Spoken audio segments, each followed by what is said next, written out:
Welcome to Man Does Tech, where I solve the problems you didn't even know you had. Hello, parents. In this video, I will explain how to make peanut butter for your baby. It's important to introduce peanuts safely, typically around 6 months of age, to help prevent allergies. Always ensure the texture is very smooth and thin to avoid any choking risks. Before starting, please consult your pediatrician to confirm it's the right time for your little one to try new foods. Making homemade peanut butter for your baby is quite simple with just a few items. You'll need about 1 cup of roasted, unsalted peanuts. The roasting brings out their natural flavor. A powerful blender or food processor is key to getting that super smooth consistency.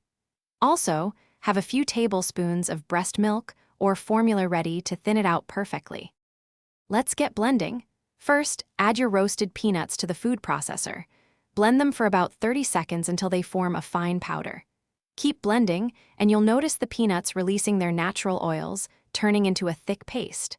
Now, add 1 to 2 tablespoons of breast milk or formula. Blend again until it's incredibly smooth and runny, like a thin sauce. Once your baby's peanut butter is ready, it's time to serve.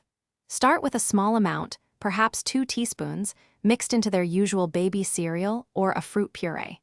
This ensures easy swallowing. Store any leftovers in an airtight container in the refrigerator. For optimal freshness and safety, aim to use your homemade peanut butter within 3 to 5 days. Thanks for watching.